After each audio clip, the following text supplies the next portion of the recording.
Bonjour à tous, je me présente, je m'appelle Rémi Gidossi, je suis maître de conférence au sein de l'Institut des sciences de la vigne et du vin. Et nous travaillons plus spécifiquement au sein de notre équipe à essayer de développer des procédés qui vont de la réception de la vendange jusqu'à la mise en bouteille. Donc on développe des procédés qui visent à améliorer les procédés de filtration, d'extraction. Et aujourd'hui, nous souhaitons vous parler des procédés de stabilisation microbiologique et notamment les UVC. Alors ce travail a été réalisé au cours d'une thèse, une thèse qui a été financée par le CIVB, que je remercie de leur aide et leur soutien financier indéfectible depuis de nombreuses années. Et donc les résultats que je vais vous présenter sont sur les UVC. Il y avait un autre procédé qui était étudié dans cette thèse qui était sur le chauffage ohmique, mais nous n'allons pas en parler aujourd'hui. Alors, qu'est-ce que c'est que ce procédé? Les UVC, c'est en fait une lampe qui permet d'émettre une lumière germicide, donc qui va impacter sur les micro-organismes, à savoir les bactéries et les levures. Une lampe qui permettrait de diminuer la consommation énergétique dans les chais. Effectivement, cette lampe ressemble à un néon. Alors bien sûr, ce n'est pas un néon que nous utilisons dans la vie courante, mais un néon qui est déjà utilisé dans de nombreuses industries, notamment celle du traitement de l'eau, qui permet par exemple de diminuer les concentrations en chlore et qui s'avère très intéressant. Alors le principe est le suivant. C'est une lampe qui émet donc une longueur d'onde à 254 nanomètres et qui va impacter sur les différents micro-organismes. Et notamment, ça va amener des difficultés sur la réplication des brins d'ADN. Notamment, sur 2 brins de thymine consécutifs, ça va amener quelques difficultés et donc impacter sur la réplication. Donc le micro-organisme va être impacté et cette longueur d'onde fait partie des UVC. Les UVA, les UVB et les UVC. Donc les UVC à 254 nanomètres impactent sur la réplication des brins d'ADN. Alors, le procédé peut se présenter de manière très schématique comme celui-ci. Et comme tout procédé, il y a des avantages, des inconvénients. Donc on a parlé des avantages, des inconvénients, c'est qu'il risque d'y avoir une apparition de goûts de lumière. Alors les goûts de lumière, d'un point de vue chimique, c'est un petit peu compliqué, mais on va modifier la réactivité de la riboflavine qui va réagir avec différents acides aminés. Et donc, ça peut amener des composés soufrés type DMDS, ce qui est assez compliqué. Si on prend les procédés existants du domaine du traitement de l'eau, ça peut être un petit peu compliqué car il risque d'amener des teneurs énergétiques suffisantes permettant d'amener ces arômes de déviation.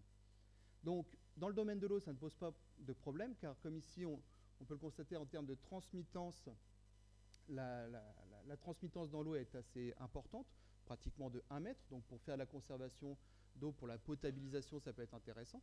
Par contre, dans le domaine des vins, notamment pour les vins blancs, on va avoir 0,2 cm pratiquement, et pour les vins rouges, ça va être encore plus compliqué du fait de la couleur. Donc on risque d'avoir des doses à amener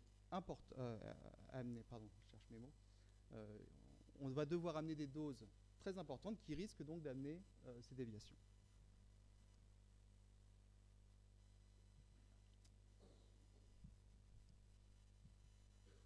Donc l'idée de ce projet était de diminuer les doses appliquées et d'essayer d'homogénéiser ce traitement. En effet, les process existants, nous avons le néon, nous avons une entrée, une sortie, le liquide circule autour de ces néons, et ce procédé-là ne peut pas fonctionner. Donc dans ce projet, nous avons cherché à essayer d'homogénéiser ce traitement, et notamment en employant un tube permettant de générer des vortex de Dean. Alors que sont les vortex de Dean? C'est un enroulement qui va être spécifiquement créé autour de la lampe, qui va amener un flux secondaire, qui va favoriser le contact entre le liquide et la lampe germicide. Donc de cette façon, nous allons diminuer la longueur d'onde, l'énergie nécessaire pour favoriser la stabilisation microbiologique. Alors, pour optimiser ce contact, on a fait plusieurs études, notamment des approches mathématiques un petit peu complexes qui reposent donc sur des modèles bien établis dans la littérature. Et l'idée était la suivante, c'était de développer donc une homogénéisation via l'emploi des vortex de Dean avec un empattement entre l'ESPI qui va être bien particulier, une vitesse de circulation qui doit être bien réfléchie et une nature de matériau qui permet donc de faciliter la transmittance. L'idée étant toujours la même, favoriser le contact et homogénéiser le traitement. Donc après de nombreuses simulations, nous avons donc obtenu une idée de la configuration et nous avons donc confronté cette configuration avec des expériences laboratoires. Et donc cette expérience en laboratoire nous a permis de conforter nos premières impressions et de déterminer des débits seuils à partir du moment où ces flux secondaires vont être assez importants pour favoriser le contact. Donc la dose mesurée est égale à la dose théorique mesurée et nous pouvons donc optimiser les conditions opératoires des procédés existants. Un petit problème avec l'animation. Alors voici typiquement le procédé existant à l'échelle laboratoire. Hein. Dans ma partie, je vous présente les résultats issus de l'ISEV. Emmanuel va vous présenter les résultats issus des essais à échelle semi-industrielle. Donc un pilote qui a permis d'optimiser les vortex de Dean, notamment en travaillant sur le pas d'ESPI, la nature du tube, l'épaisseur du tube et le débit d'homogénéisation. À l'échelle laboratoire, nous avons réalisé plusieurs expériences sur des vins blancs, rouges, rosés et liquoreux. Et je vous en présente ici quelques résultats. Alors tout d'abord ici, si on regarde bien l'évolution de la concentration en levure et notamment des Saccharomyces cerevisiae en fonction de la dose UV que l'on va appliquer, nous pouvons constater qu'il y a des nettes différences en fonction de la nature du liquide. Effectivement, comme on l'a vu en termes de transmittance, il est plus difficile de pénétrer dans un vin rouge que dans un vin blanc. Eh bien, ça se traduit sur les doses que l'on va avoir à appliquer. Donc ici, nous n'avons pas mis les doses, elles ne sont pas secrètes, elles sont déjà communiquées. Nous pouvons voir que pour un vin blanc, nous avons à peu près besoin de 200 joules par litre pour pouvoir amener la stabilisation microbiologique et 4 fois plus pour un vin rouge. Et ça, c'est imputable à la transmittance. Nous sommes également intéressés à la concentration initiale. Effectivement, est-ce que la concentration initiale a un impact sur la dose à amener? Et ici, donc, nous avons une dose de 10 puissance 6 UFC par millilitre et de 3,4 UFC par millilitre. Et on remarque que la dose est sensiblement la même, quelle que soit la matrice considérée. Donc, il y a une dose à partir de laquelle la réplication d'ADN va être compliquée. Et pour pouvoir assurer la stabilisation microbiologique, il va falloir forcément se mettre légèrement dessus. Alors ici, un autre schéma qui illustre l'évolution de la concentration de différents types de micro-organismes. Donc nous avons nous avons donc considéré la Saccharomyces, des Brettanomyces et différentes bactéries, donc Enococcus euni, des bactéries lactiques. Et on remarque ici sur le graphique qu'il faut des doses bien plus importantes pour stabiliser Saccharomyces cerevisiae, un peu moins pour Brettanomyces et un petit peu plus faible pour les bactéries. Tout à l'heure, on parlait de sous-chaud-résistance. Ça a du sens également pour les UV. Ces résultats vont impacter sur les besoins énergétiques à amener aux différents moments de la vinification. Alors, dans notre laboratoire, on s'intéresse également à la qualité des vins. Question centrale, effectivement, dans nos études. Donc ici, je vous présente quelques brefs résultats. Emmanuel vous en présentera plus sur les résultats issus des traitements à échelle semi-industrielle. Sur différents types de matrices, on s'intéresse évidemment à l'évolution de la couleur et il n'y a pas de différence. Sur des composés significatifs également, on a vérifié qu'il n'y avait pas de dérive. Et puis bien sûr, tous ces résultats ont été validés par l'analyse sensorielle. Nous avons demandé à nos dégustateurs en triangulaire d'essayer de discriminer les différences sur des vins blancs, rouges, rosés. Alors bien sûr, vu que c'est réalisé dans le travail d'une thèse, nous avons un recul que de 2 ans sur la conservation. Et pour l'instant, il n'y a pas de différence. C'est-à-dire on n'arrive pas à discriminer en triangulaire les vins traités des vins non traités. Donc nous avons encore des échantillons conservés. On va continuer cette étude. Et puis on espère que ce procédé ne va pas amener les déviations, et notamment les goûts de lumière que je vous ai évoqués tout à l'heure. Voilà, je vais laisser la parole à Emmanuel, qui va vous présenter les résultats. Merci beaucoup pour votre intervention et merci pour le timing, bravo. Donc Emmanuel Vinsonneau maintenant sur la part, donc ingénieur et œnologue à l'IV, donc qui va nous parler des différents procédés innovants avec des essais pilotes sur la stabilisation. Bonjour à tous et à tous. Alors je vais compléter l'intervention de Rémi en vous présentant ce qui a été fait sur des essais pilotes en conditions semi-industrielles dans le cadre de l'étude de ces procédés innovants de stabilisation. Oui. Alors ces essais pilotes ont pour objectif, ont été réalisés déjà dans le cadre du projet Horizon, d'où est issue la thèse de Rémi Junca, et dans le projet Techinov, qui permettent d'étudier ces procédés innovants de stabilisation. Alors nous avons étudié au cours de ces dernières années les procédés, donc les procédés UVC que vous a présenté Rémi, le chauffage ohmique ou les champs électriques pulsés. Donc ces essais sont conduits en conditions réelles sur site où certains ont été conduits au chai expérimental du Vinopol. Donc sur 2015 et 2017, on a réalisé donc ces essais, et ces essais ont pu être réalisés grâce à la collaboration de plusieurs partenaires. Donc l'IFV, l'ISVV, l'interprofession de Bergerac, la Chambre d'agriculture des Pyrénées-Atlantiques et la Chambre 33, ces trois partenaires nous ont permis notamment la réalisation d'essais sur site ou au chai expérimental, et le laboratoire Microflora pour les contrôles microbiologiques. Donc l'objectif des essais, valider les références qui ont été obtenues par Rémi Junca, notamment dans le cas des UVC lors de ses travaux de thèse. Donc essayer de valider ces résultats sur les paramètres de traitement qui ont été optimisés. Alors on étudie aussi, l'objectif c'est d'étudier l'efficacité de la stabilisation en conditions semi-industrielles de ces équipements, mais aussi étudier l'incidence physico-chimique et sensorielle sur les vins traités. Clic gauche, pardon. Voilà. Alors je vais détailler un peu les essais qui ont été réalisés, surtout sur les UVC pour compléter l'intervention de Rémi. Alors nous avons conduit ces essais sur différentes matrices, donc sur des vins blancs secs, des vins blancs à sucre résiduel, des vins rouges et des vins rosés. Et sur ce procédé, 6 essais ont été réalisés donc sur les années de travaux. Les vins que l'on a étudiés sont des vins élaborés en propriété, qui étaient représentatifs de l'AOP et des millésimes, donc ce sont des vins issus de la production.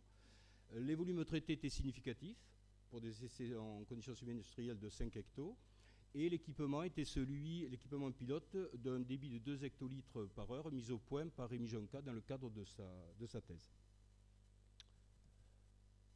Voilà l'ensemble un petit peu des profils des essais qu'on a conduits. Donc on a étudié l'influence de ce traitement aux UVC sur les propriétés physico-chimiques et sensorielles à 2 stades. En élevage, pour l'aspect stabilisation, en cours d'élevage sur des vins rouges, d'AOP Bordeaux, sur du Sauvignon blanc d'AOP Bordeaux et sur du Bordeaux rosé de Cabernet Franc, également sur ce stade de l'élevage. Au niveau des vins à sucre résiduel, donc on a étudié également l'impact, on a essayé de voir l'impact physico-chimique et sensoriel de ce procédé au niveau du mutage. Pour un vin blanc liquoreux sémillon en AOP Montbazillac et sur du Gros Mancinque en AOP Pacherengue du Vic-Bilh, en collaboration avec nos collègues de la Chambre d'agriculture des Pyrénées-Atlantiques.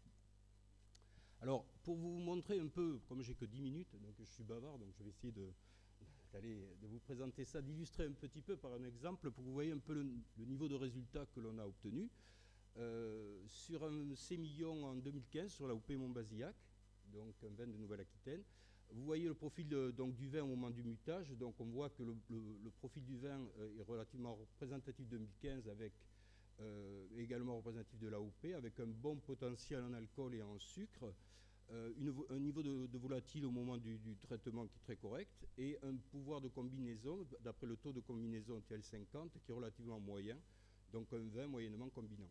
L'objectif du mutage étant 14 en titre alcoométrique acquis et 4 degrés potentiel.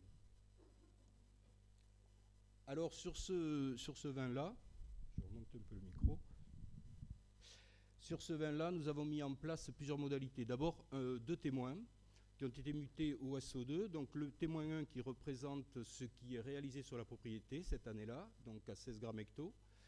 Un deuxième témoin où on a quand même raisonné la dose, tout en essayant de conserver, ne sachant pas ce que le vin allait devenir en cours d'élevage, une stabilisation au SO2 qui soit compatible avec un vin de qualité. Et là, on a ensuite appliqué donc 3 traitements différents aux UVC sur ce même vin, complétés d'un sulfitage, d'un mutage au SO2 à 13 grammes hecto. Alors, nous avons suivi, donc, je vous le disais, l'impact de la stabilisation, l'impact microbiologique, donc, et la qualité l'efficacité du traitement sur les flores de levure totale et de bactéries totales. Donc, ces graphiques représentent donc l'évolution de la population sur ce vin après traitement de levure et de bactéries pour l'ensemble des modalités. Donc, en bleu, vous avez les histogrammes, c'est le niveau de population initial avant mutage. En orange, la population après mutage, après traitement à J+1. 24 heures après, et au bout de 8 jours pour les histogrammes en gris. Et ces résultats montrent que dans ce cas précis, alors après chaque cas est un cas particulier, Rémi l'a montré par rapport à la composition des vins, on obtient déjà une stabilisation microbiologique 24 heures après traitement pour le premier traitement à 870 joules par litre, complété d'un sulfitage à 13 grammes hecto. En parallèle, nous avons conservé, après traitement, nous avons conservé à 2 températures, à 16 et 25 degrés, du vin traité aux USC mais non sulfité. Et nous avons suivi l'évolution de la fermentation au cours du temps par le suivi du TAV sur 6 mois. Donc là, vous voyez des graphiques, quelle que soit la température, à 16 ou à... Je vais peut-être faire ça. À 16 et à 25 degrés qui sont relativement proches. Alors on constate une évolution de la fermentation encore sur une huitaine de jours qui est maximale d'1% pour le premier traitement, que ce soit à 16 ou à 25 degrés. Mais on voit que quels que soient les traitements après 8 jours, on a une stabilisation définitive dans le temps sur 6 mois, puisque le TAV n'évolue pas. Alors cette évolution est moins importante de la fermentation sur 8 jours, est moins importante pour le traitement 3. Et l'hypothèse qui peut être avancée sur ce phénomène, c'est que des levures en état de stress, en état de VNC, conservent un métabolisme jusqu'à 10 jours après traitement. Là, on est sur les vins, je le répète, qui n'ont pas été sulfités. Le traitement est évalué seul. Alors là, vous avez, alors c'est un peu chargé, mais ce qu'il faut retenir, c'est que c'est selon le profil des vins après traitement, juste après traitement, et 3 mois après traitement, on a des profils analytiques très homogènes et pas de modification sur cet exemple constaté au niveau physico-chimique. En ce qui concerne l'examen sensoriel, on a donc suivi ces vins donc en collaboration avec l'ensemble des partenaires sur différents moments, après 3 mois après traitement, après 6 mois et jusqu'à 20 mois. Et là, vous avez donc l'analyse sensorielle descriptive de cet essai, donc sur l'ensemble des modalités, sur les traitements les plus élevés notamment, où l'on voit que la qualité des vins est relativement homogène, que ce soit après 6 mois, et on a des graphiques qui sont relativement proches, entre 6 mois et 20 mois, avec pas de différence significative et des critères relativement respectés sur cette durée. On a complété cette dégustation de 20 mois par des tests triangulaires, donc avec l'ensemble des partenaires en vert noir, et là aussi par test triangulaire, qui est un petit peu plus difficile comme test, on n'a pas observé de différence significative. Alors ce que l'on peut dire donc sur l'ensemble des essais pilotes qui ont été conduits sur ce traitement aux UVC, c'est que le réacteur optimisé dans le cadre du travail de thèse de Rémi a permis de stabiliser les vins étudiés à différents stades, et que ce soit fin FA et en élevage. Le traitement, du fait de l'optimisation, est homogène. On n'a pas observé d'altération à ce jour physico-chimique dans les conditions d'essai ou organoleptiques. Ces travaux ont permis d'optimiser, comme le disait Rémi, les doses de traitement, selon nos vins et selon les vins étudiés. Alors en effet, la dose UVC dépend, il l'a dit, de l'absorbance du vin et du type de micro-organisme, donc c'est bien de pouvoir avoir ces différentes matrices. L'intérêt de ces travaux, ça a permis de réaliser rapidement cette validation sur des vins bien représentatifs de production, représentatifs des AOP et des millésimes étudiés. Et ces vins ont été élaborés sur site, donc conditionnés selon les pratiques des propriétés, ce qui nous permet de pouvoir envisager, on a commencé d'ailleurs, le suivi de la qualité de ces produits dans le temps. Alors dans le cas de ces nouveaux procédés, dans le travaux de thèse, il il y a une étude énergétique qui a été faite, hein, un peu pour voir un petit peu où se positionner ce procédé par rapport à ce qui existe. Et Rémi a évalué donc ce coût énergétique et on s'aperçoit que le traitement aux UVC a un coût énergétique inférieur, 2 fois moins important que celui de la MFT ou de la filtration tangentielle ou de la flash pasteurisation. Alors l'ensemble des essais montre, c'est le cas pour ces techniques physiques, que on est capable de pouvoir raisonner actuellement le SO2 de façon intéressante. Cependant, il faut toujours tenir compte du profil du vin parce que l'aspect qui demeure, c'est l'oxydation. Et c'est vrai que cette diminution, en complément de ces traitements physiques, mérite d'être raisonnée au cas par cas. Au niveau, alors, par rapport à ces derniers travaux, des diffusions ont commencé à avoir lieu dans la presse régionale ou presse nationale. Des résultats vont être diffusés notamment sur les sites du Vinopole ou sur les sites des différents partenaires, mais également sur le site Matevi. Donc vous pourrez commencer à aller voir des résultats plus détaillés sur l'ensemble des essais. On a prévu en perspective d'étudier, de passer actuellement, puisqu'on a ces vins qui ont été conditionnés, les conditions de la production, on va les suivre dans le temps, d'un point de vue physico-chimique, compléter éventuellement sur certaines molécules des analyses, au niveau sensoriel également. Et on souhaite renforcer nos références sur d'autres matrices, puisque ce point est important, sur des cépages dont l'absorbance va être variée, pour consolider notre modèle. Et on va continuer à s'intéresser à d'autres procédés.